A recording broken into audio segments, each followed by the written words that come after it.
Assalamualaikum warahmatullahi wabarakatuh. Kami dari kelompok 1 akan mempresentasikan hasil diskusi kami mengenai proyeksi, potensi dan tarif pajak daerah yang beranggotakan saya Ahmad Fauzan, kemudian dia Ivanka dan juga Putri Azhara. Baiklah, untuk materi pertama akan dibacakan oleh dia Ivanka. Kepada dia dipersilakan.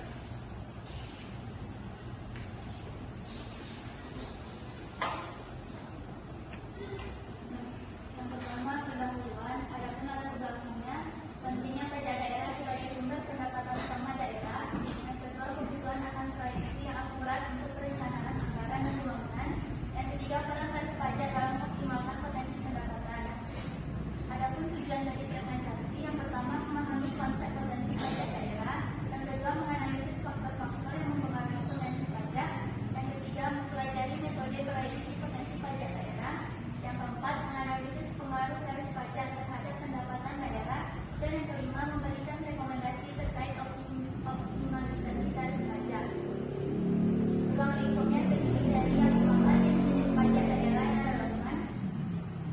Yang kedua, periode proyeksi 5 tahun ke depan dari tahun 2025 hingga 2030. Dan yang ketiga, wilayah geografis, yaitu kota tertentu. Selanjutnya, konsep dasar pajak daerah. Definisi pajak daerah. Pajak daerah adalah pajak daerah menurut peraturan perundang-undangan yang berlaku.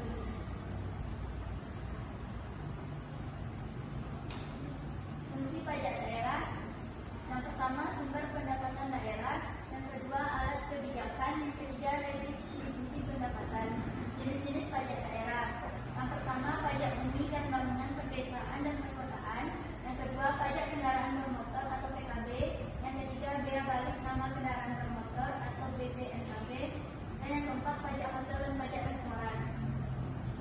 Selanjutnya, potensi pajak daerah.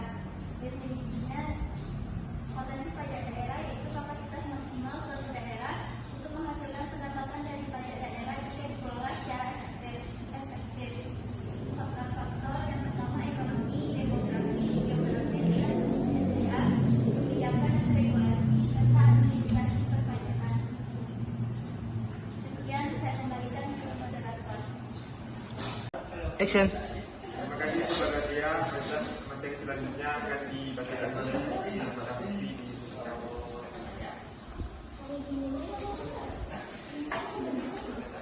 Selanjutnya, saya akan membacakan materi metode proyeksi potensi pajak daerah. Yang pertama itu ada metode sederhana atau trend analysis.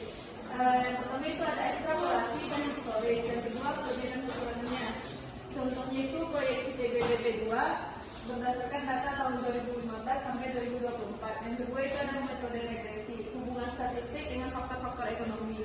Terus kelebihan dan kekurangan. Contohnya itu pendapatan PKB terhadap jumlah kendaraan bermotor. Yang ketiga itu ada metode analisis industri sektoral berdasarkan pertumbuhan sektor ekonomi. Contohnya itu ada pajak hotel yang dikaitkan dengan data kunjungan wisatawan. Terus yang keempat ada metode gabungan.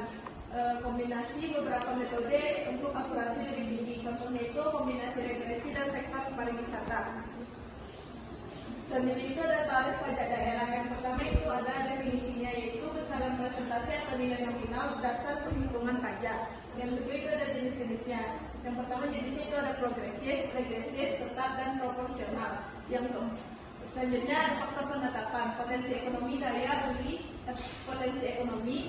beli, kebutuhan, anggaran, dan lain-lain. Selanjutnya itu pengaruh tarif pajak terhadap pendapatan daerah. Pengaruhnya itu ada hubungan antara tarif dan pendapatan.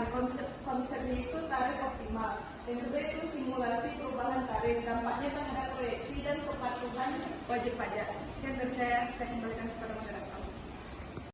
Baik, materi selanjutnya adalah rekomendasi optimalisasi tarif pajak. Yang pertama itu penyesuaian tarif, strategi kepatuhan, efektif, dan efisiensi administrasi. Kemudian prioritaskan rekomendasi realistis dan berdampak positif. Yang terakhir adalah kesimpulan. Proyeksi potensi dan tarif pajak daerah adalah dua aspek penting dalam pengelolaan keuangan daerah. Proyeksi potensi memberikan landasan untuk menetapkan tarif yang efektif dan realistis, yang pada akhirnya akan mempengaruhi optimalisasi pendapatan asli daerah atau PAD, dan kemampuan daerah lain membiayai pembangunan serta pelayanan publik. Baik, sekian presentasi dari kelompok kami.